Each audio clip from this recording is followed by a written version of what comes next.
My name is Cindy Lederman. I'm the administrative judge of the Juvenile Court in Miami-Dade, Florida. I've been on the bench here in Juvenile Court for 15 years. And one of the most important things that I like to try to work on here is bringing science into the courtroom.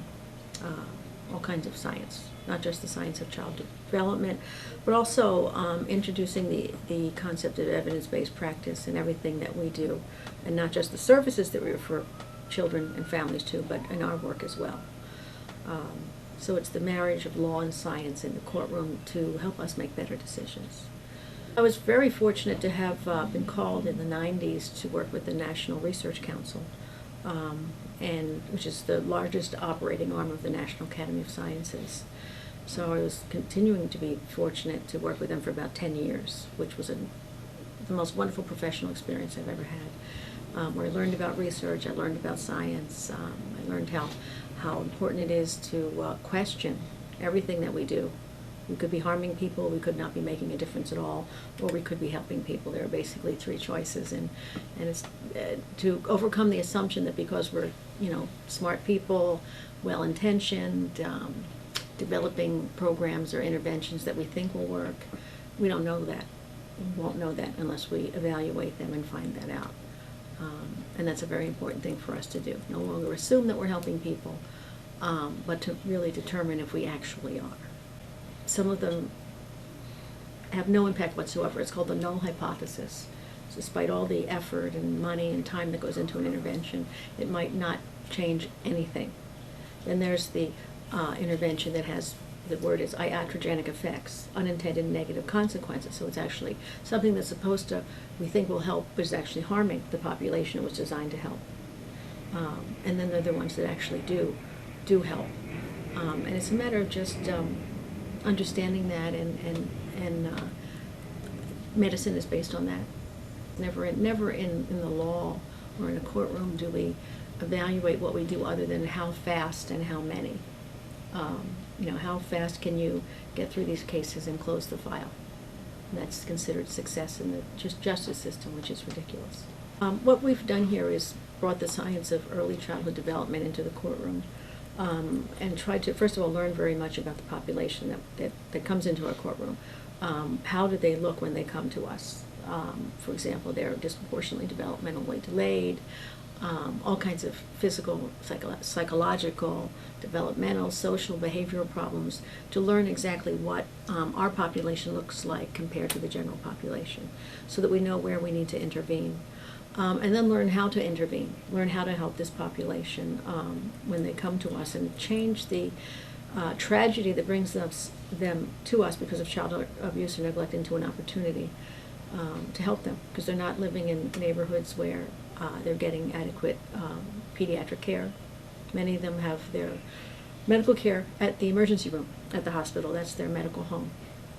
And they're not living in families that are sophisticated enough to identify problems. The families often cause some of the problems, like all the delays.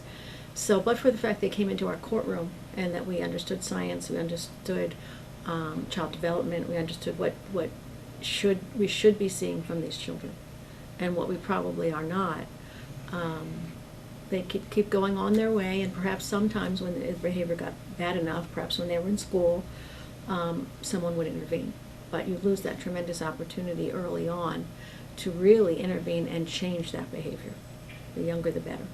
Well, we have introduced child-parent psychotherapy into the court system, and we have years of research on that. It's, I think, the one intervention now that can stop the intergenerational transmission of child maltreatment. It's a very intensive one-on-one parenting program that deals with modeling how to respond to the child's cues, modeling how to have your affect, your enthusiasm, understanding how to communicate with your child, understanding your child's needs, but also dealing with the impediments that our moms and dads bring in from their own history that prevents them from being a good enough parent. It's a very long, intensive, individualized intervention, but our research is just magnificent.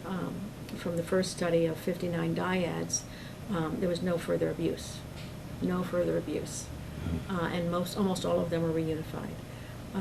So it's when you take a mom who comes into our courtroom who doesn't understand that when her baby cries, she should pick her baby up, or we have to teach them to smile at their baby.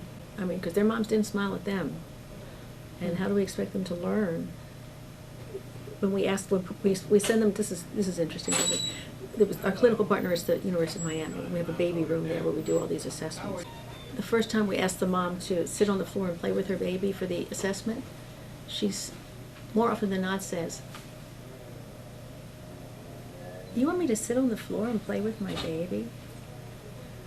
And that tells you everything you need to know about her background and how far you have to go to overcome that so that she can have a reciprocal, loving, nurturing relationship with her child. You know, when we understand what we're seeing, and understanding that if that's the average mom we're seeing, we can't send them to the average intervention, you know, parenting classes or whatever. They can't learn parenting from a book. You can't learn it from a teacher dictating, didactic learning. It has to be one-on-one. They have to be shown. It has to be individualized and intensive. We've started a new nonprofit called Research and Reform for Children in Court to organize this work in a more consistent way and have it expand. Hopefully someday having an institute as well. I think a juvenile court should be a laboratory, but a responsible laboratory, where you use research to form an intervention, but you never assume that it's doing what you hope it will do unless you know, unless you test it.